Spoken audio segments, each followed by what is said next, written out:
Boa tarde! Começa agora mais uma live da Ampicom, a Associação Nacional do Ministério Público de Contas, nessa série de lives interativas que a Ampicom vem promovendo um diálogo franco com a sociedade. E o tema de hoje é importantíssimo: educação pública. Tema que está em voga e foi manchete de vários jornais dessa semana, devido ao adiamento do Enem e às desigualdades sociais evidenciadas por meio do acesso, ou melhor dizendo, do não acesso às aulas remotas por estudantes da rede pública de ensino, ocasionando o que as manchetes citaram como o apagão do ensino público durante a pandemia. E falar em educação pública é falar da base para o desenvolvimento de qualquer nação. Sabemos que educação e saúde são direitos fundamentais, alçados em nossa Constituição, direitos que devem ser garantidos pelo Estado. Hoje, mais do que nunca, percebemos o quanto o investimento em educação, pesquisa, ciência e tecnologia podem ser fatores preponderantes para o enfrentamento, inclusive, dessa crise mundial. Hoje, o mundo pesquisa uma vacina, um remédio, uma cura. E quem investiu em educação está na frente. Por isso, investimento em educação são sempre necessários. E a pergunta da nossa live de hoje, que não quer calar, é: como fica a educação pública na pandemia? Para falar sobre isso, trouxemos o conselheiro do Rio Grande do Sul, César Miola. Ele foi presidente da Ampicom, foi procurador do Ministério Público de Contas e atualmente ocupa a vaga de conselheiro destinada à carreira ministerial de contas. Ele também é o presidente do Comitê Técnico de Educação do Instituto Rui Barbosa, IRB. O César Miola sempre teve uma atuação muito emblemática nessa área. Desenvolveu diversas ações para a melhoria da educação no Brasil e daqui a pouquinho ele vai nos falar sobre essa luta pela educação. Hoje também debateremos o tema com a procuradora do Ministério Público de Contas de Minas Gerais, Cristina Mello, com o procurador do Ministério Público de Contas do Paraná, Flávio Berti, e com o procurador-geral do Ministério Público de Contas de Rondônia, Adilson Medeiros. Agradeço a presença de vocês e de todos os nossos internautas que podem interagir no chat, enriquecendo o nosso debate. A educação é a arma mais poderosa que você pode usar para mudar o mundo. E com essa frase de Nelson Mandela, eu dou início aos nossos debates.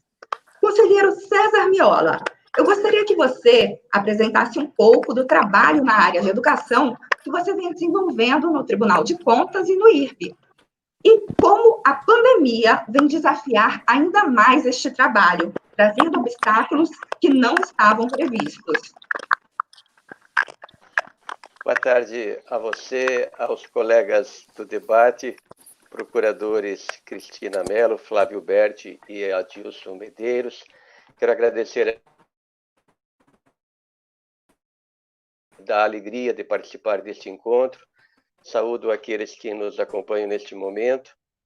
E essa satisfação que expresso aqui é pelo fato de ter uma relação, como sabem, muito próxima com o Ministério Público de Contas do Brasil e um respeito muito grande por seu trabalho. Aliás, se me permitem dizer, me sinto absolutamente em casa nesse diálogo.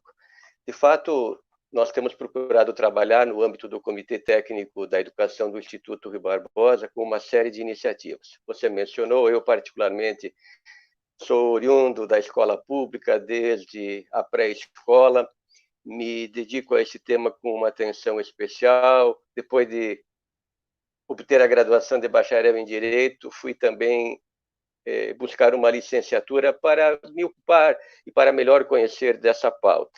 No âmbito do nosso sistema, o desafio tem sido migrar de um controle que já foi, eu diria, preponderantemente formal para o exame do desempenho material da administração pública em relação ao direito fundamental à educação, ou seja, se aqueles mínimos previstos na Constituição da República, nas constituições dos estados e nas leis orgânicas, são efetivamente traduzidos em resultados na diminuição do analfabetismo, na inclusão de crianças na creche e na pré-escola, no aprendizado, nós temos números muito preocupantes. E, para esse objetivo, a Atricom, que é a entidade que congrega os membros dos tribunais de contas, e o IRB, uma entidade basicamente composta pelos próprios órgãos de controle externo, essas entidades celebraram acordos de cooperação com o Ministério da Educação, com o Fundo Nacional de Desenvolvimento da Educação, que eu coloco como marcos referenciais nesse processo de, digamos, convergência para uma outra perspectiva de análise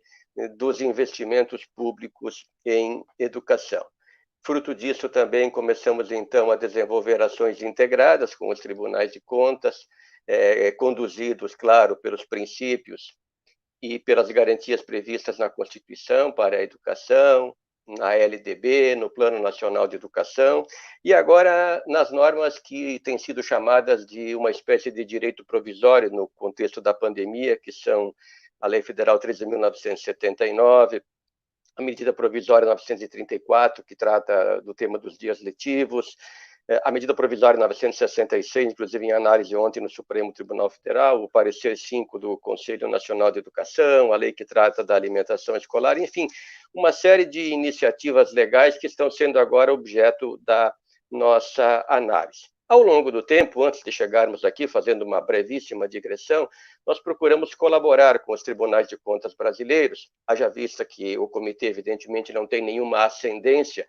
procura colaborar, articular, mediar, oferecer sugestões, e aí, então, propusemos, por exemplo, uma matriz de fiscalização para o acompanhamento dos planos de educação, a partir de um diagnóstico que, inclusive, vários tribunais brasileiros realizaram nos seus estados e municípios, identificando o perfil do respectivo plano de educação, articulação com gestores, sobretudo no caso com a Undime e com os conselhos de educação através da UNCM, onde oferecemos parcerias para a capacitação de conselheiros através de EAD e de cartilha, articulação em defesa do novo Fundeb, oferecendo contribuições à Comissão Especial da Câmara, em defesa do projeto que envolve o custo aluno, qualidade, da aplicação da Base Nacional Comum Curricular e outras iniciativas que eu poderia mencionar. E para estimular os tribunais de contas em relação a essa matéria, a inclusão desse tema no chamado Marco de Medição de Desempenho, a partir do qual, desde 2017, o exame realizado pelos tribunais de contas é aferido nesse projeto, que é uma espécie de auditoria inter pares, providenciada a cada 2 anos pela nossa entidade. A inserção do tema educação no marco de medição de desempenho foi extremamente importante para alavancar essa análise que eu digo de natureza qualitativa em relação aos investimentos dos estados, dos municípios e da União na educação. Também trabalhamos, evidentemente, pela realização do censo anual, tivemos diálogos e tratativas com o IBGE, estudos que subsidiam o trabalho dos tribunais de contas na área da gestão democrática, dos conselhos de educação, e agora migramos, evidentemente, para uma ação mais próxima do que ocorre a partir de março, sobretudo em relação aos reflexos da pandemia. Então, dentro dessa perspectiva, nós estamos trabalhando assim com basicamente 4 grandes iniciativas. A primeira delas envolveu a elaboração de uma nota técnica de número 1/2020, está disponível na internet, através do qual nós oferecemos uma série de recomendações aos tribunais de contas brasileiros para a sua atuação agora, durante o período da pandemia, em relação a questões relacionadas à distribuição da merenda escolar ou dos vales, conforme o caso, as ações pedagógicas que vêm sendo desenvolvidas através de atividades à distância ou do ensino à distância, nos poucos casos em que isso, segundo se verifica, está acontecendo. Também procuramos verificar quais são os mecanismos de acompanhamento para a manutenção dos vínculos dos alunos com as escolas. Recomendamos que os tribunais tivessem uma atenção para isso. E outras iniciativas também durante esse período e para o chamado dia seguinte, também envolvendo vários pontos importantes que consideramos deva haver uma atuação próxima dos tribunais de contas. Então, essa nota técnica tem sido utilizada pelos tribunais de contas do Brasil, pelo menos pela maioria deles, como uma referência para o seu processo de fiscalização e de acompanhamento no campo da educação. A par disso, celebramos um acordo com o IED, que é uma instituição sediada em São Paulo, que já é nossa parceira num outro projeto, e esse trabalho ele está em curso nestes dias, inclusive. 26 tribunais de contas brasileiros aderiram a essa proposta, e fruto disso nós temos mais de 100 auditores em 26 tribunais, repito, participando nessa iniciativa, a partir de um questionário que tem em torno de 100 perguntas. Fizemos uma seleção em caráter amostral, com uma base metodológica muito bem construída. Em todos esses estados da federação, estamos aplicando esses questionários, com critérios que envolvem tanto aquelas redes que apresentam famílias com condição de hipossuficiência e também nas redes mais numerosas em todos esses estados da federação. O trabalho está em curso, eu disse, e nós pretendemos entregar os relatórios já na primeira quinzena de junho. Ele traz contribuições, traz recomendações que podem ser utilizadas pelos gestores e também subsidiar a atuação dos tribunais de contas especificamente. Eu acredito que essa vai ser uma contribuição muito relevante que, através do Comitê Técnico da Educação, o Instituto Rui Barbosa poderá prestar aos tribunais e à sociedade como um todo. É o projeto que nós denominamos A Educação Não Pode Parar. Também temos uma outra parceria com o Instituto Articule de São Paulo, sobre a qual eu acredito que o procurador Adilson Medeiros pode depois mencionar, porque o projeto piloto dessa relação de colaboração está sendo desenvolvida por um gabinete de articulação lá no estado de Rondônia, e já vários outros tribunais de contas pretendendo aderir a essa iniciativa. Há em andamento durante esse período, porque é muito importante, uma ação que envolve também todos os 33 tribunais brasileiros em relação ao projeto chamado Integrar. É uma ação em colaboração entre a OCDE, o Tribunal de Contas da União, e os outros 32 tribunais brasileiros, onde o nosso instituto atua diretamente como articulador, e esse projeto justamente está desenvolvendo metodologias e instrumentos para que se possa fiscalizar diferentes políticas públicas, mas foi eleita como prioridade neste momento a política pública da educação. Então, de uma maneira assim breve, porque há muitas ações em andamento, essas são as principais iniciativas com as quais nós estamos nos ocupando neste momento, procurando sempre, isso é importante dizer, estimular o diálogo entre os tribunais de contas e os gestores da educação, seja no âmbito do colegiado do CONSED, com secretários estaduais, da Undime, dos conselhos de educação, com os professores, com as famílias. É uma ação assim muito ela permeada pelo estímulo ao diálogo, à colaboração, à busca de iniciativas que mitiguem os impactos adversos da pandemia. Nós sabemos que não há nesse momento nenhuma solução que possa ser considerada ideal, mas esses movimentos ajudam, como disse, a mitigar esses reflexos negativos e, sobretudo, a nossa grande preocupação, junto com atores de outras instituições, com o Ministério Público em particular, com a Defensoria Pública, é preservar os vínculos. E, para isso, evitando que se tenha que fazer um grande processo de busca ativa no momento seguinte. Aliás, essa é uma outra parceria que está em andamento. Conselho Nacional do Ministério Público, Unicef e Tribunais de Contas, através da Atricom e do IRB. Teremos, inclusive, um webinar na próxima segunda-feira, já aproveito para convidar a quem nos acompanha agora. Esse trabalho voltado muito especificamente para esse aspecto da preservação do vínculo e para a busca ativa das crianças que, eventualmente, se evadam, abandonem a escola. Vejam, o ano letivo de 2020 mal tinha começado. Em algumas redes não tivemos nem 10 dias letivos antes do fechamento das atividades presenciais. Portanto, tudo está por ser feito, os riscos são grandes, e esse trabalho articulado com o CNP e a Unicef, ou Unicef no caso, acredito também que pela capilaridade de todas essas nossas organizações poderá trazer uma grande contribuição nesse processo. Obrigada, parabéns pelo trabalho, César Miola.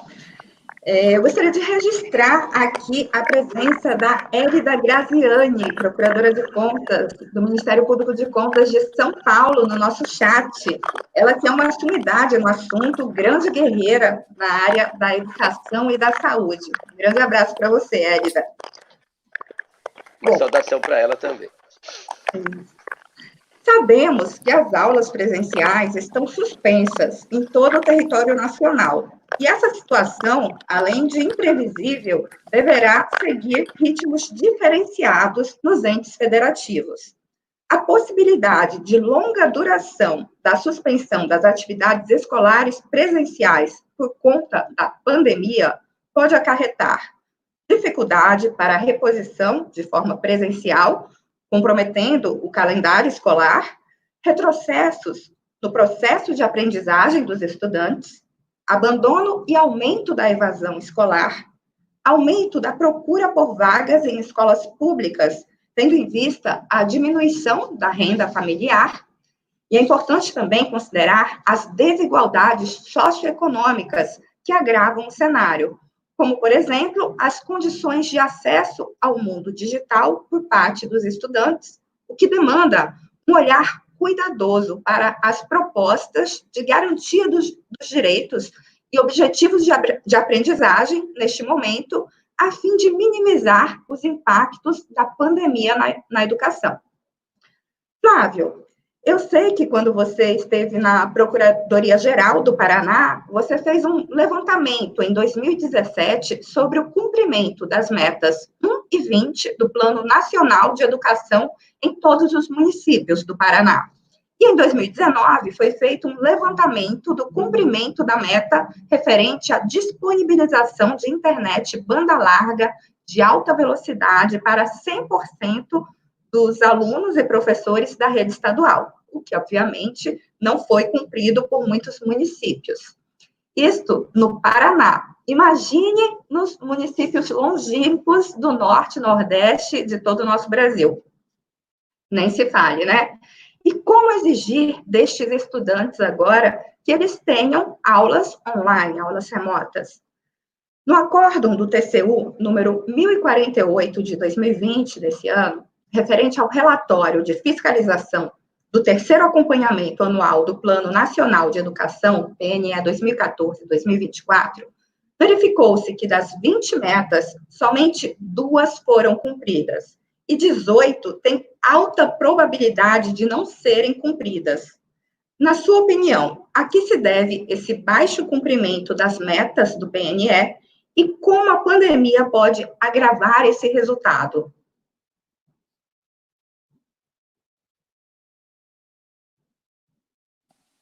Boa tarde a todos. Uma grande satisfação estar dialogando aqui com o conselheiro César Miola, nosso ex-grande presidente da Ampicom, com a doutora Cristina de Minas Gerais, com você, Silane, também com a Adilson, não sei se ele conseguiu já conectar-se. O tema da educação ele é bastante caro, bastante sensível a todos nós, inclusive no Ministério Público de Contas, e conforme você disse, lá em 2017 a ideia foi fazer um mapeamento que não existia no nosso estado em relação ao cumprimento dessas metas do Plano Nacional de Educação, ao menos aquelas metas que poderiam já ser avaliadas naquele ano de 2017, em razão de já ter transcorrido o prazo para cumprimento das metas número 1 e número 20.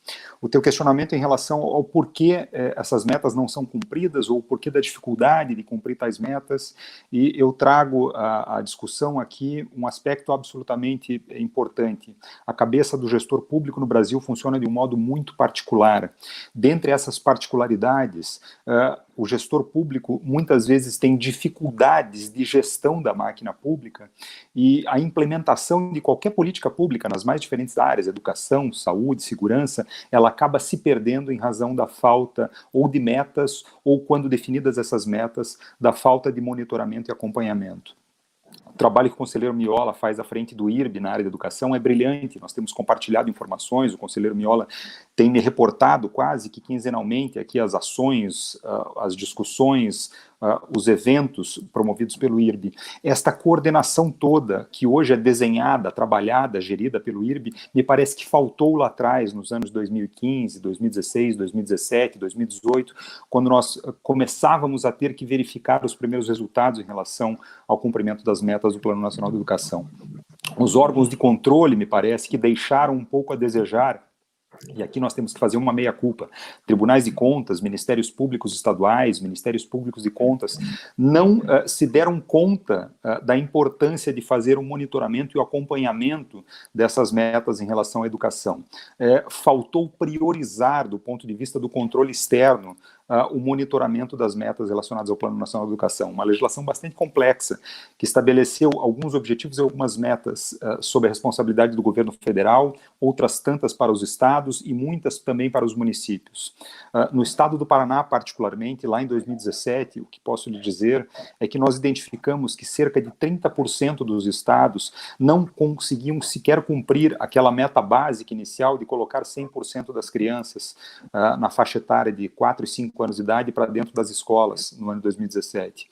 Cerca de 35% dos municípios do estado do Paraná não tinham, em 2017, dentro do plano de cargos e salários, a estruturação de uma carreira hierarquizada com diferentes níveis para professores. Muitos municípios no estado do Paraná, em 2017, também não pagavam sequer o piso nacional do professor para os seus professores da rede pública.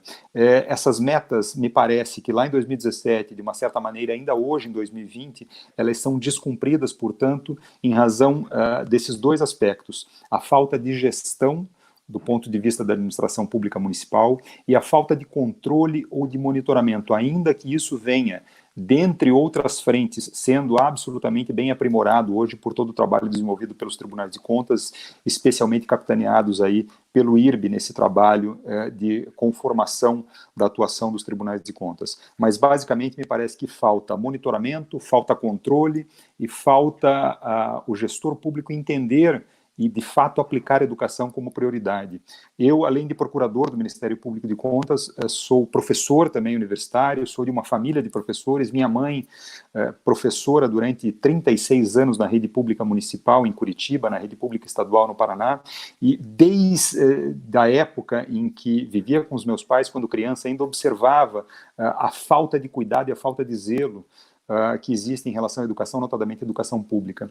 A crise sanitária que nós temos atualmente, que impede que as crianças estejam presencialmente nas escolas, tem mostrado, inclusive, me parece que isso vai ser possível nós discutirmos ainda ao longo dessa live, tem demonstrado a gravidade das diferenças que nós temos do ponto de vista social. E as escolas públicas são as que mais sofrem, porque não estavam preparadas para o ensino online. Nunca se pensou em estruturá-las para tanto. E o déficit é muito grande e me parece que, ao menos ao longo desse primeiro semestre, já estamos caminhando para o final dele, de muito difícil recuperação para as crianças que estão no ensino público no Brasil, infelizmente. Verdade, Flávio. Sabemos que o financiamento da educação se dá em sistema de colaboração entre os entes. Os municípios atuarão prioritariamente no ensino fundamental e na educação infantil. Os estados, por sua vez, no ensino fundamental e médio. É papel do governo federal exercer função redistributiva e supletiva, de forma a garantir equalização de oportunidade e padrão mínimo de qualidade no ensino, mediante assistência técnica e financeira aos estados e municípios. A educação brasileira está sendo profundamente afetada pela pandemia do Covid-19. Nesse cenário, temas como o Sistema Nacional de Educação e o regime de colaboração se mostram ainda mais urgentes, pois há maior necessidade de ações coordenadas e assertivas por parte dos atores educacionais a fim de mitigar os danos causados por essa crise de saúde e econômica que afetou o mundo. O cenário econômico projeta perdas de arrecadação de tributos de toda a ordem. Cristina, quais são as receitas que financiam a educação pública hoje? Já existem projeções do impacto dessas perdas sobre os recursos públicos da educação? Silane, boa tarde, Flávio, boa tarde, Adilson, não sei se nos ouve. É uma honra estar aqui com vocês, uma honra maior ainda receber aqui o conselheiro Miola, que é o nosso farol, né, de toda a nossa carreira, quando se trata de fiscalização dos recursos públicos da educação. Então, Silane, a Constituição estruturou 3 pilares fundamentais para financiamento da educação pública. O primeiro deles é o tão conhecido 25% de vinculação dos impostos que estados e municípios têm que aplicar em ações de manutenção e desenvolvimento de ensino.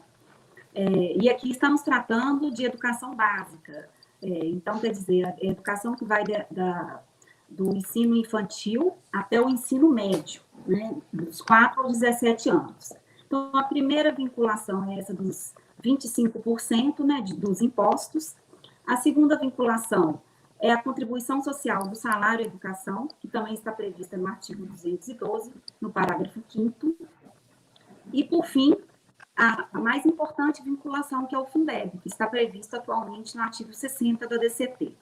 Esse todo arcabouço representou, melhor dizendo, em 2018, 252 bilhões. Então, quer dizer que 252 bilhões em 2018 financiaram a educação pública básica. E como esse valor financiou?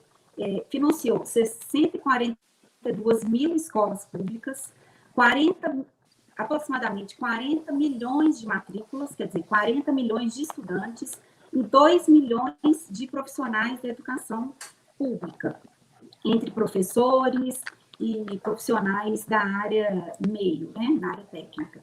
Então, apesar de todo esse arranjo constitucional protetivo do financiamento da educação, muitos especialistas apontam o subfinanciamento da educação ao lado da má gestão, que seriam aí os grandes problemas, né, para se atingir a tão sonhada qualidade da educação pública.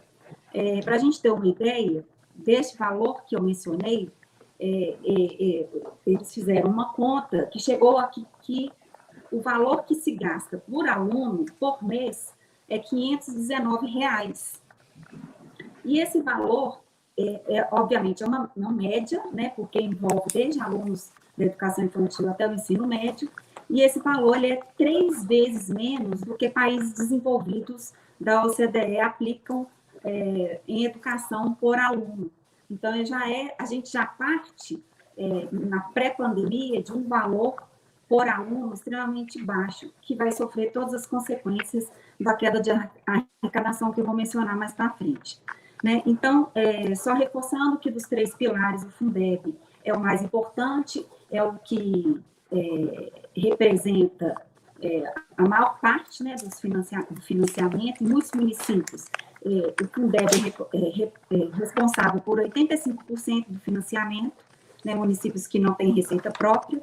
Então, praticamente é o Fundeb que financia as ações de manutenção e desenvolvimento de ensino. Uma auditoria operacional do TCU revelou que 93% do Fundeb vem do ICMS, do FPM, do FPE e da complementação da União. O que é essa complementação? A União, ela fica responsável por completar 10% do fundo, do valor total do fundo, né, da soma dos 27 fundos estaduais, para aqueles fundos que não conseguirem chegar no valor mínimo por aluno. Então, nesses fundos, a União complementa no mínimo com 10%.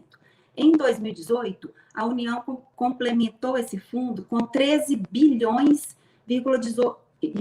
800 milhões, né? 13,8 bilhões.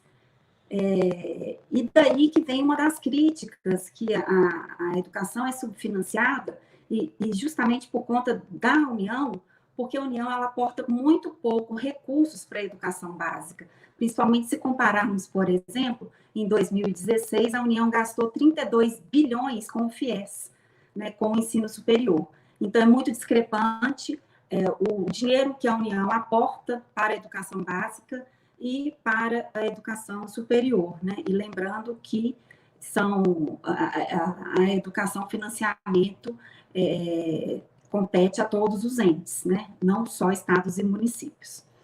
Então, com essa pandemia, a FINEDUCA, que é uma uma associação de pesquisadores em financiamento da educação, e a Campanha Nacional pelo Direito à Educação emitiram uma nota técnica para falar sobre os efeitos da pandemia, os efeitos da queda de arrecadação na formação dos fundos, né, do Fundeb.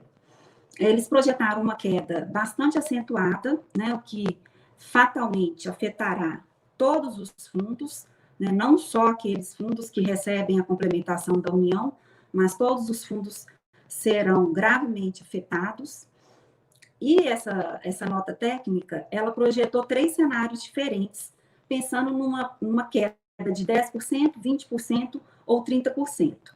Pensando numa queda de 10%, mais otimista, a educação como um todo, não só a Fundeb, mas como um todo, perderia 17,2 bilhões. Num cenário meio termo, 34,8 bilhões, e num cenário mais drástico, 52,4 bilhões. Né? Em termos de receita por aluno por mês, a gente cairia lá daqueles 519 que eu mencionei, né? O valor que se gasta por aluno, para R$ 483 e até numa visão mais pessimista de R$ 411 por mês por aluno, né? Não é preciso muito esforço de raciocínio para a gente concluir que esse valor é muito pouco, muito pequeno. O professor Marcelino, que é da Fineduca, um dos responsáveis por essa nota técnica, ele gosta sempre de comparar com as mensalidades de escolas particulares, né? Mesmo escolas particulares de qualidade duvidosa, como ele costuma mencionar, é um valor muito superior ao que a gente gasta hoje com aluno da escola pública. E aí a situação é mais dramática ainda, porque se sabe que grande parte desses recursos que são vinculados, né, à educação é utilizado para pagamento de folha, né, para pagamento dos profissionais de saúde não, desculpa, da educação. E aí soma-se a isso tudo, essa tragédia toda, que a pandemia pegou o Brasil no meio do seu Plano Nacional de Educação, como já foi dito aqui, no meio de uma série de descumprimentos de metas reiteradas, né? E, além disso, temos que pensar também que a pandemia vai gerar um aumento de gastos na educação. Por quê? Pode acontecer muitos alunos da rede privada cujos os pais não tenham mais condições econômicas, financeiras, de custear as mensalidades, possam migrar para a escola pública, e aí teremos um aumento do número de matrículas e também aumento de gastos com medidas de segurança sanitária, compra de material de proteção, ou mesmo se a gente imaginar a volta às aulas com poucos alunos dentro de sala de aula, vai determinar a contratação de mais professores. Então, a situação é muito dramática, tanto porque vai reduzir os fundos, os recursos, né? A queda na arrecadação vai determinar a redução da formação dos fundos, e tanto, por outro lado, que pode acontecer até um aumento dos gastos na educação por conta dos efeitos da pandemia. Gente, o Adilson Medeiros, procurador-geral de Rondônia, ele teve um probleminha técnico e pediu desculpas, mas ele não conseguiu entrar na live. Então, agora eu vou fazer uma pergunta para os três me responderem. A pergunta é: o que pode ser proposto para atenuar essa perda de receitas da educação, que foi muito bem explicado aqui pela Cristina? Podemos começar a resposta pelo César Miola, depois passar para a Cristina e depois, em seguida, para o Flávio. César, é com você. Bem, o diagnóstico parece bastante claro. O quadro é muitíssimo preocupante. Se nós já vínhamos com um problema de subfinanciamento, essas projeções, como nesse estudo da Fineduca e da campanha, indicam algo extremamente grave. porque já foi dito também aqui, nós não apenas temos uma tendência de que os valores direcionados à manutenção e desenvolvimento do ensino diminuam num contexto de incremento de demandas, de reposicionamentos, de necessidade de atendimento no campo material, sanitário, psicológico, para estudantes e para professores, para profissionais de uma maneira geral. Então, evidentemente que o quadro é delicado, nós nem temos o novo Fundeb aprovado, que já era, nos termos em que proposto, é bem verdade, um avanço em relação ao que vigora ainda até 2020, mas insuficiente, sabidamente, e não sabemos exatamente o que vai acontecer com o Fundeb, mas a preocupação que surge é que esse Fundeb, que tem nessas receitas mencionadas, sobretudo no ICMS e nos fundos, a sua grande base, tributos que vão ser impactados, já estão sendo impactados fortemente, no caso do ICMS, na arrecadação dos estados, tanto assim que se propõe agora e se está decidindo por uma compensação financeira a estados e municípios em relação a esse tema e ao próprio ISS. Então, a questão é delicada. Sim, nós precisaremos olhar com outros olhos para esse novo Fundeb, precisamos, penso eu, de uma ação de mobilização em relação ao Congresso Nacional para que essa matéria seja apreciada, numa outra perspectiva para que o financiamento da educação não sofra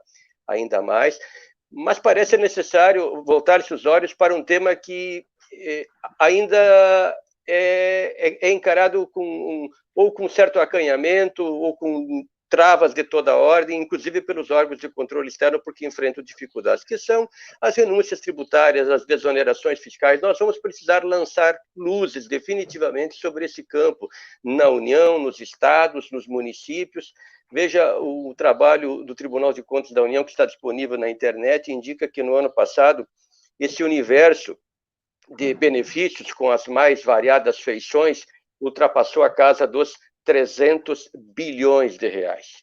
É uma soma gigante. Então, significa que tudo isto deva ser modificado, não se deva ter uma política de incentivos, eventualmente de desonerações?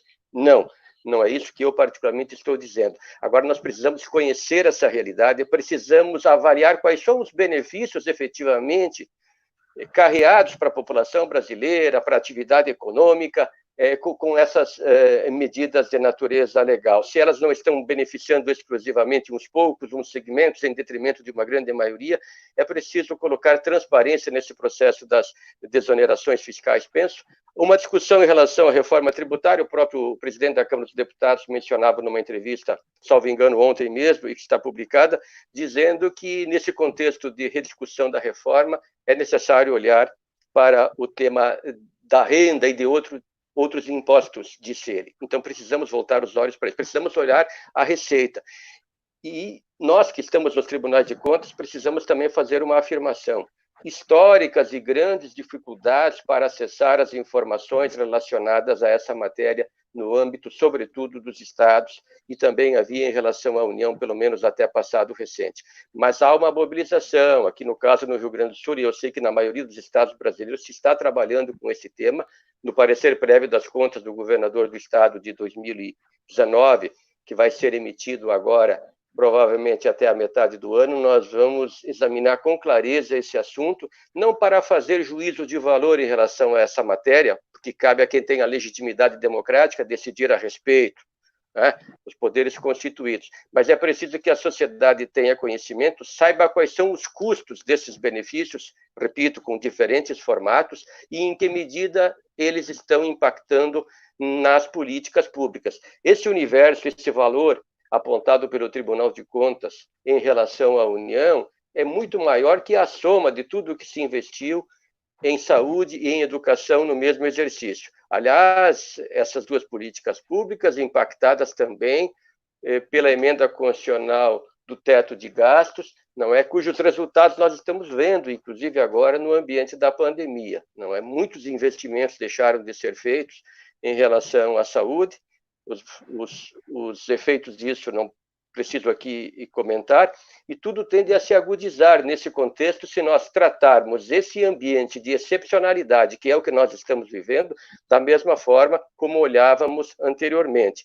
Não é possível dizer que nós vamos encontrar o chamado novo normal lidando com essas mesmas estruturas normativas, com esses mesmos critérios. Se é preciso visualizar esse novo momento da história da humanidade, particularmente da administração pública brasileira, também é preciso voltar os olhos exatamente para como se financia o conjunto da máquina pública brasileira, para onde estão sendo direcionadas as prioridades. Isso precisa ficar muito claro para o conjunto da sociedade em relação a temas como esse.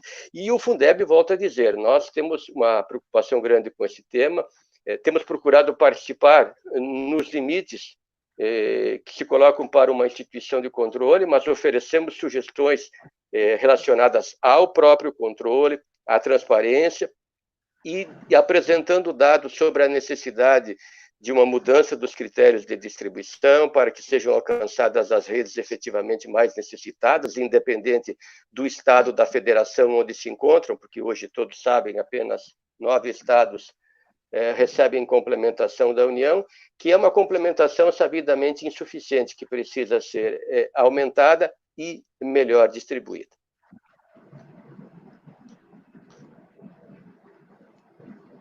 Cristina.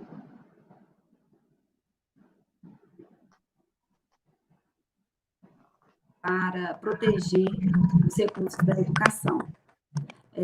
Aquela nota técnica que eu mencionei, da Fineduca e da campanha, elas apontam algumas alternativas. Uma delas seria a União elevar sua complementação ainda esse ano, porque já sabemos que a complementação de 10%, que o texto constitucional diz, é no mínimo 10%. É bem verdade que nos últimos anos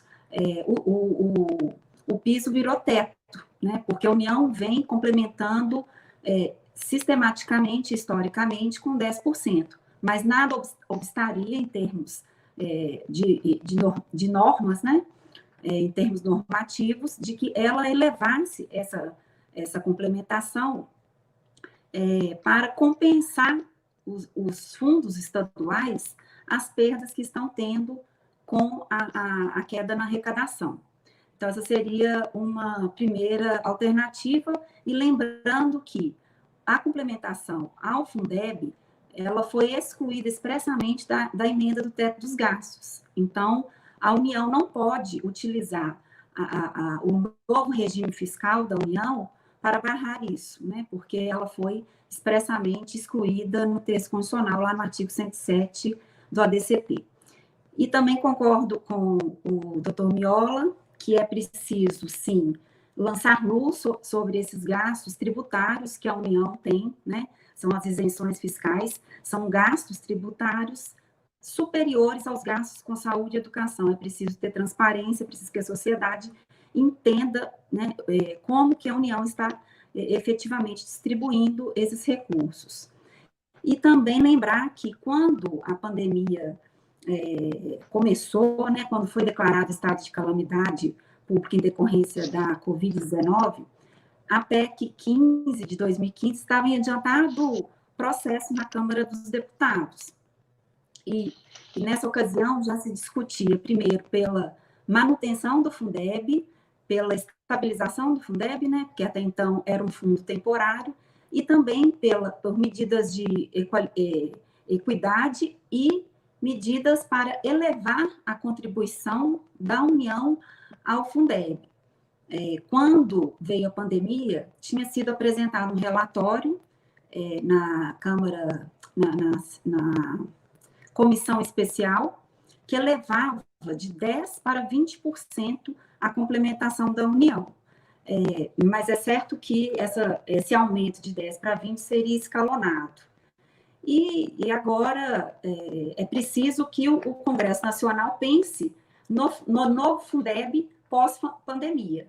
Né? Certamente não vai dar para usar aquele texto de antes, porque agora é preciso pensar no pós-pandemia, é preciso pensar uma maneira de proteger, né, esses fundos estaduais, né, contra os efeitos da crise econômica.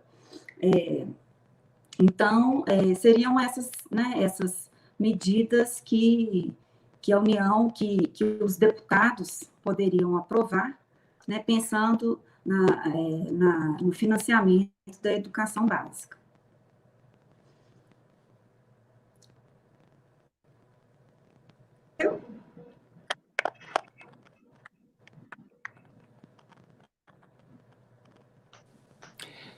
Eu acho que tem uma realidade fática aí que se impõe sobre nós a propósito desse questionamento aí, o que fazer diante desse risco, que na minha avaliação não é nem risco, é um fato dado, redução de recursos para a educação, como de resto para todas as outras atividades essenciais do Estado. A realidade decorrente dessa crise sanitária, da crise do Covid-19, ela acabou jogando por terra vários pilares que nós estávamos construindo, inclusive do ponto de vista normativo no Brasil, há pelo menos uns 20 anos, como, por exemplo, a necessidade de redução constante do endividamento, a redução constante do Estado, ano após ano, com aumento de concessões, com aumento de transmissão de PPPs, de atividades públicas para a iniciativa privada, e com a necessidade sempre de aumentar a receita a cada ano para combater as demandas que o Estado tinha. Pois bem, diante dessa crise, depois de 60 dias de isolamento e distanciamento social, nós já temos certo que o endividamento não será reduzido, ao menos no universo de curto e médio prazo, ao contrário, ele vai ser muito aumentado.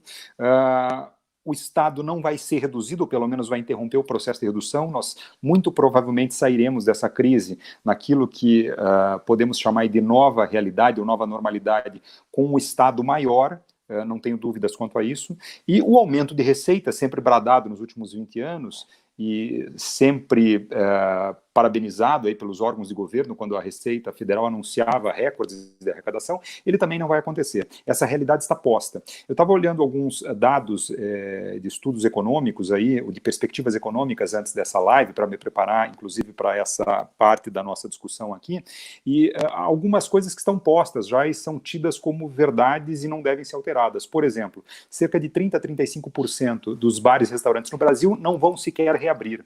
Cerca de 25% a 30% das pequenas e médias empresas também não vão reabrir, vão simplesmente quebrar e falir. Ora, o resultado disso é que nós teremos uma arrecadação tributária nos 3 âmbitos do governo, municipal, estadual e federal, menor do que tínhamos no passado, diante de uma necessidade de uma atuação mais efetiva do Estado nas mais diferentes áreas, inclusive especialmente na educação, conforme foi dito aí pela Cristina.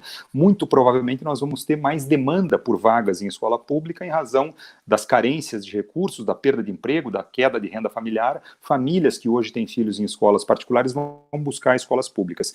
Como resolver isso? É muito difícil para um problema complexo como esse, não existe uma resposta simples. Me parece que a sugestão dada pelo Miola, ela é absolutamente necessária.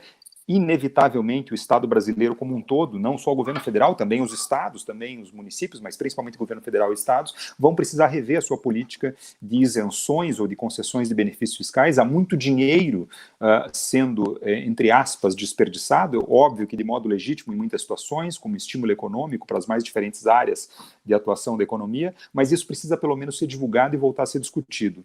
E um segundo ponto que me parece absolutamente fundamental é tentar racionalizar a gestão. Tem uma frase que parece jargão de político em época de campanha, mas que é absolutamente verdadeiro nesse momento. Nós vamos precisar aprender a fazer mais com menos do que nós temos. Significa dizer que quando a administração pública hoje propõe modernizar-se, ela necessariamente, depois dessa situação de pandemia, ela vai precisar racionalizar ainda mais a sua gestão. E nós, controles externos, também precisaremos fazer mais do que fazemos e fazer melhor o que fazemos também. A solução, não vejo uma solução no curto espaço de tempo, não vejo uma solução no curto prazo, mas me parece que uma das perspectivas afora aí, a revisão da política de desonerações fiscais, não se sabe exatamente quanto dinheiro nós estamos deixando de arrecadar em razão dessas políticas. Me parece que a descentralização e a maior autonomia para gasto de recursos lá na ponta, na área da educação, pensando aqui nos núcleos regionais de educação, nas escolas públicas, vão ter um papel cada vez mais importante no sentido de otimizar esses recursos. A coberta é muito curta e nós não vamos conseguir cobrir os pés e a cabeça, coisa que já não estávamos conseguindo na situação anterior.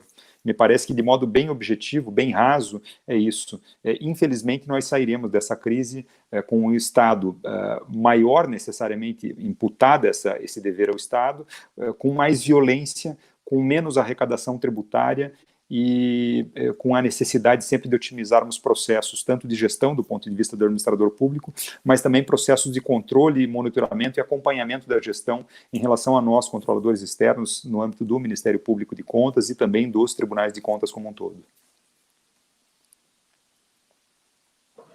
Sem dúvida, urge uma reforma tributária e a gestão ser mais eficiente, né? E nós, enquanto controle externo, controlarmos ainda mais a eficiência do gasto público, porque, como você mesmo disse, né, o cobertor é curto, já era. Agora, então, está menor ainda. Continuando, então, com essa dinâmica, eu vou fazer mais uma pergunta para os três responderem. E a pergunta é: a imprensa noticiou que a AGU pretende propor um acordo com os estados para pagamento dos famosos precatórios do Fundef. Inclusive, em relação aos precatórios, tivemos uma atuação muito contundente do Ministério Público de Contas do Maranhão, da colega Flávia Gonzalez, que resultou no acórdão do TCU, que estabeleceu que os mesmos só podem financiar gastos na educação. Então, a pergunta é: diante desse acórdão, como os órgãos de controle veem essa possibilidade noticiada pela imprensa da AGU poder negociar, inclusive, redução de valores para pagamento imediato desses precatórios, a fim de destiná-los nas ações da pandemia? César. Muito bem. Eu gostaria de pedir permissão, antes de entrar nesse assunto, para duas breves referências, até pelo fato de o doutor Adilson Medeiros não ter podido participar desse nosso diálogo. Eu mencionei anteriormente que, no âmbito do Comitê Técnico da Educação do Instituto Rui Barbosa, nós temos 4 grandes atividades em andamento durante o período da pandemia, que é a entrega da nota técnica e do acompanhamento da sua aplicação no âmbito dos tribunais de contas para este momento e no instante em que se tiver o retorno às atividades presenciais, na medida em que isso se revelar possível. A outra ação é o acordo com o Conselho Nacional do Ministério Público e o Unicef, com o objetivo de trabalhar a agenda da prevenção à evasão e o abandono e a busca ativa daqueles que já não se encontrarem mais no sistema. O projeto Educação Não Pode Esperar está em andamento e que acreditem, tenho convicção disso, uma grande contribuição, repito, para avaliar o que está acontecendo nas redes dos estados e dos municípios e o que se pretende fazer e como nós podemos colaborar para essas medidas de superação do quadro de dificuldades. E há uma outra ação que o procurador Adilson mencionaria, que é o gabinete de articulação, fruto de um acordo nosso com o Instituto Articule. Lá em Rondônia nós temos esse projeto piloto do gabinete de articulação para enfrentamento da pandemia no estado de Rondônia. Ministério Público de Contas, Ministério Público Estadual, Tribunal de Contas, Defensoria Pública, associações de municípios, gestores da educação da área estadual e municipal, Conselho de Educação, uma série de atores envolvidos de forma articulada mesmo, trabalhando nesse tema. Proposta essa que nós estamos também sugerindo que outros tribunais adotem, já com resultados muito efetivos. Essa era uma observação inicial, e a outra eu gostaria de referir acerca do que os colegas disseram aqui há pouco, a necessidade, de fato, de nós focarmos muito mais, do ponto de vista da gestão e do controle, na dimensão da eficiência da administração pública. Costuma-se falar muito nas perdas geradas pela corrupção, e a corrupção, evidentemente, é deletéria, mas o quanto se perde, o quanto se esvai em termos de recurso público por conta da sua má gestão, da ineficiência dos processos burocráticos, da falta de efetividade. Tudo isso precisará ser olhado na gestão e no controle com outro olhar. Nós não podemos nos permitir qualquer tipo de desperdício e de ineficiência, ainda mais num momento como esse. E agora, em relação a esse tema dos precatórios do Fundeb, eu até gostaria de dizer o seguinte: quando eu li a notícia, não fosse ela veiculada por um jornal absolutamente idôneo, eu ficaria com dúvida se não se tratava de uma informação falsa. Porque custa acreditar que se pense numa possibilidade dessa. Não é? A educação tem vinculações constitucionais lá, lembra sempre a estimada doutora Érida, há mais de 80 anos. Dentro das vinculações, se criou a subvinculação do Fundef, inicialmente do Fundeb. Dentro do fundo, um atrelamento de boa parte dessa parcela para a remuneração dos profissionais do magistério. Ora, com tudo isso, ainda nós vamos imaginar que recursos que não foram alocados tempestivamente para esse fundo, direcionados ao custeio da manutenção e desenvolvimento do ensino, possam ser utilizados para outra finalidade? Penso que não. Não estou diminuindo a importância de se investir, pelo contrário, as ações na área da saúde, da assistência social, da segurança são fundamentais, mas não podem ser financiadas com recursos do Fundeb. Então, a posição que tenho, inclusive, propus ao nosso comitê que emitíssemos uma nota em relação ao assunto, a posição do Supremo Tribunal Federal, do Superior Tribunal de Justiça, do Tribunal de Contas da União, é claríssima em relação à vinculação, e não poderia ser diferente, penso, dessas verbas à área da educação. Então, eu não encontrei nenhuma posição oficial a respeito desse assunto, a notícia, de fato, foi publicada, mas eu espero que ela não se concretize, que os atores que têm a responsabilidade de tratar dessa matéria não enveredem por esse caminho, com o máximo respeito que tem, evidentemente, porque certamente todos estão muito bem intencionados, mas essas verbas precisam ser direcionadas para o seu efetivo destino desde sempre, ou seja, educação. Cristina?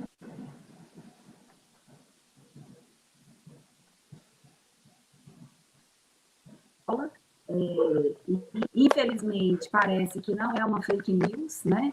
Embora não tenha uma posição oficial do governo, foi publicado no jornal idôneo, e essa notícia dá conta de que a União pretende pagar, né, essas dívidas com os precatórios do Fundef com deságio de 30% a 40%, e, além de tudo, deixando apenas 10% do que restar para ser aplicado em educação.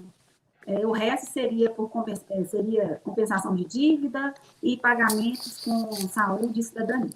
Mas, sem desmerecer a urgência e a necessidade desses gastos para o combate da Covid-19, temos que lembrar que esses recursos são vinculados, constitucionalmente vinculados à educação.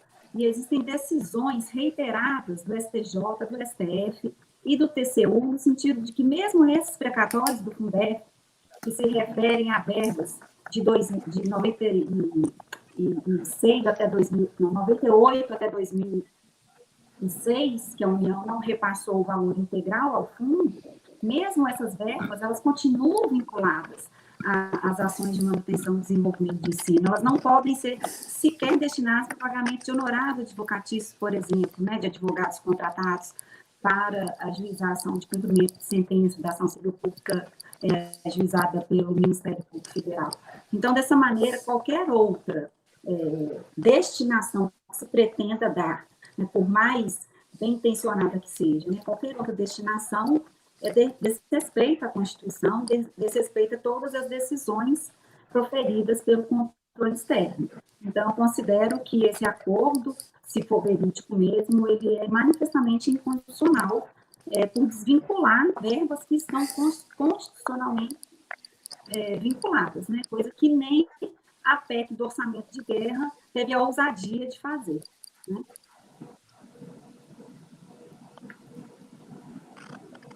Flávio? A minha posição vai na mesma linha, obviamente, do que expressou o conselheiro Miola, do que expressou a procuradora Cristina. Obviamente que quando se trata de verba vinculada, especialmente verbas relacionadas à educação, é inadmissível qualquer alteração nisso, por mais legítima que possa ser a demanda aí por aplicação de recursos ou por engrandecimento de volume de recursos a serem aplicados em ações necessárias ao combate da Covid na área de saúde. Eu torço para que, de fato, essa notícia, que aparentemente é verdadeira, ela encontre aí um caminho no sentido de ser barrada em algum momento por conta de iniciativa do próprio governo, e em assim não sendo, eu torço também para que as nossas entidades representativas aí tenham voz ativa através do Conselho Nacional de Procuradores Gerais, do Ministério Público de Contas, através da nossa própria Ampicom, através da Atricom, do Instituto Rui Barbosa, enfim, possam abrir luzes aí nesse caminho e gritar pela impossibilidade de aplicação ou desvirtuamento da aplicação desses recursos decorrentes desses precatórios. Torço para que, de fato, isso não se concretize lá na frente, sob pena aí de agravamento ainda maior da situação do ponto de vista de financiamento da educação pública no Brasil, afora aí todas as questões relacionadas à ilegalidade e inconstitucionalidade já referidas pela Cristina também, com base em decisões do próprio Supremo Tribunal Federal e do STJ também. Exatamente. Bom, assim como no Maranhão, no Paraná, em Tocantins, em Minas, em vários estados temos atuações na área da educação, seja no Fundeb, na merenda escolar, no transporte escolar. No estado do Pará, por exemplo, eu solicitei diversas informações para a SEDUC referente às ações na pandemia, como planejamento do calendário acadêmico e reposição de aulas, aplicação dos recursos do Fundeb, do transporte escolar, da merenda escolar, situação de obras e reformas das escolas públicas, enfim. Fiz uma série de solicitações, que ainda está no prazo para resposta, e provavelmente, quando chegar, eu farei algumas recomendações, principalmente em relação à transparência ativa no site, que não possui informações adequadas e atuais. Mas esse é um problema que assola diversos estados da federação e que prejudica não só os órgãos de controle, mas principalmente a atuação da sociedade e do controle social. No Pará, também temos uma comissão criada especificamente para a análise dos gastos do Covid, juntamente com outros órgãos de controle. Inclusive, essa comissão já está analisando o contrato de aquisição de cartões de alimentação que estão sendo distribuídos no lugar da merenda escolar. Em Rondônia, o Adilson, ele infelizmente não conseguiu entrar aqui na live, mas lá tem uma comissão específica para tratar sobre a educação, em parceria com diversos órgãos de controle, é o GAEP.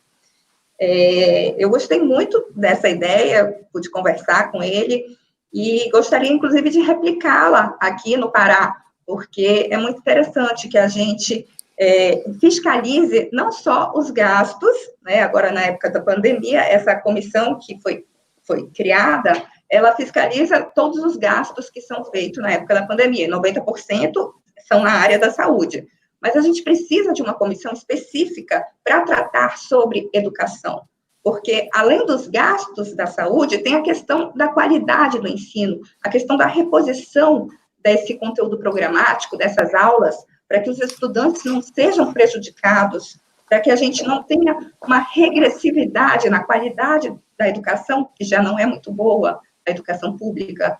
Então, nós não podemos permitir que a educação seja afetada a ponto de regredir em sua qualidade. Bom, então essa seria uma atuação proativa muito boa que podemos replicar também nos nossos estados, né? E eu quero dizer para vocês que os procuradores do Ministério Público de Contas de todas as unidades federativas estão trabalhando diuturnamente para que os direitos fundamentais do cidadão, como educação e saúde, sejam observados em meio a esta pandemia, para que o dinheiro seja empregado de forma cada vez mais eficiente e transparente. Eu sei que já foi falado em diversas lives, mas não custa a gente relembrar. No site do CNPGC, que é o Conselho Nacional dos Procuradores Gerais de Contas, tem um banner com todas as ações empreendidas pelos procuradores do Ministério Público de Contas nas diversas unidades federativas. E lá está muito interessante esse banner. Vocês podem acessar o site do CNPGC, que é www.cnpgc.org.br, e verificar essas ações. Podem também acessar o site da Ampicom, ampicom.org.br, que também replicamos essas ações através do site da Ampicom. E fica aqui o convite também para vocês se inscreverem nas redes sociais da Ampicom, o nosso canal no Facebook, o canal no Instagram, e dessa forma vocês receberão quem tinha as notícias aí de atuação do Ministério Público de Contas e por todos os entes federativos. E são atuações realmente inspiradoras que podem ser replicadas nos 4 cantos do Brasil. Para finalizar, né, essa live, a gente já está com o tempo aqui esgotado, vamos olhar para o horizonte de forma positiva e prospectiva, com esperança de que juntos conseguiremos vencer essa pandemia e todos os obstáculos trazidos por ela se transformarão em soluções e oportunidades.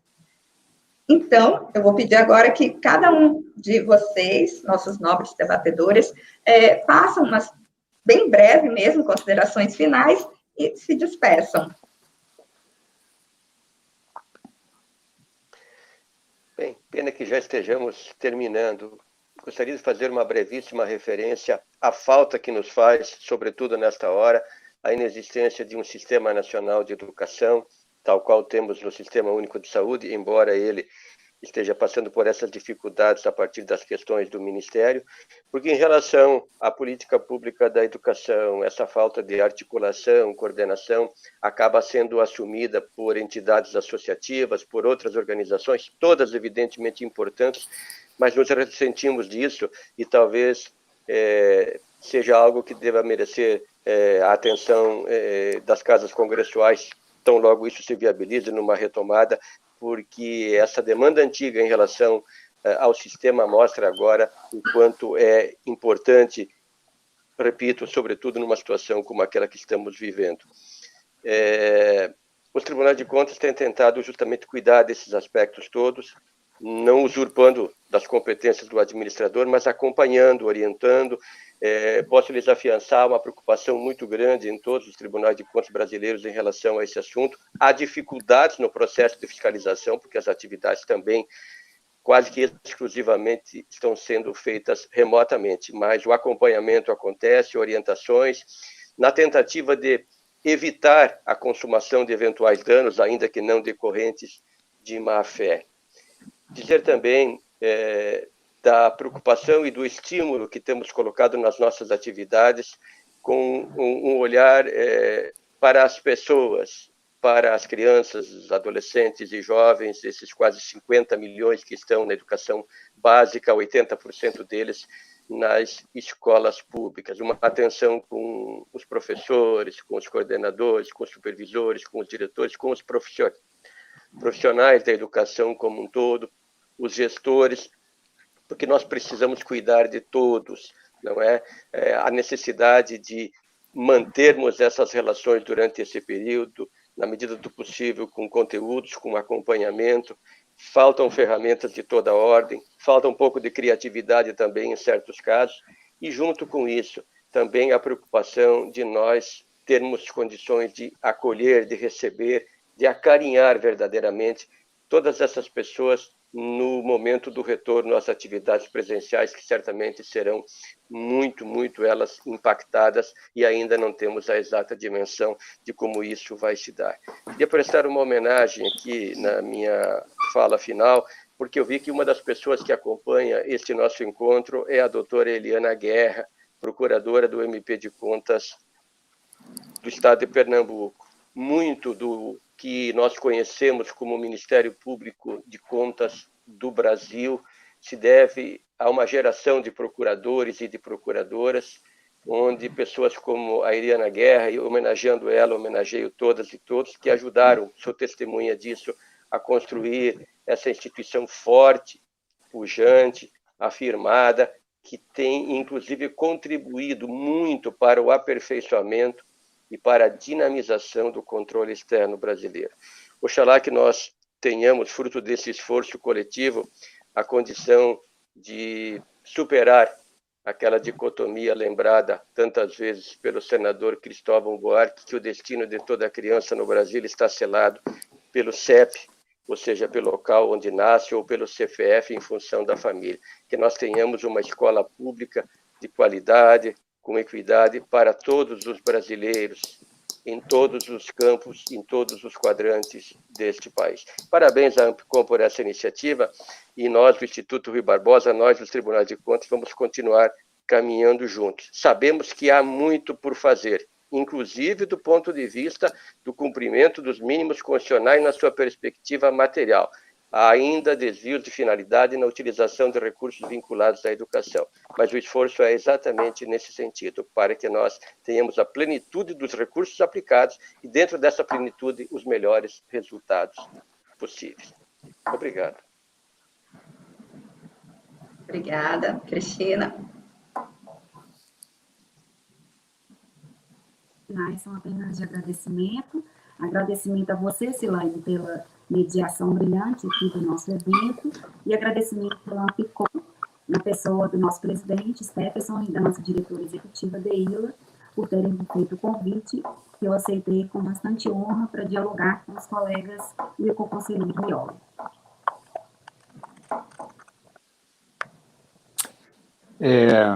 Nesse momento final aqui em que a gente está se despedindo, eu gostaria só de ressaltar que tem alguns pontos que são absolutamente importantes do ponto de vista do desenvolvimento da educação e do aprimoramento do sistema educacional público no país. E um deles é a necessidade de nós contarmos com o envolvimento, diria até mais, com o comprometimento de alguns atores que são fundamentais nesse processo.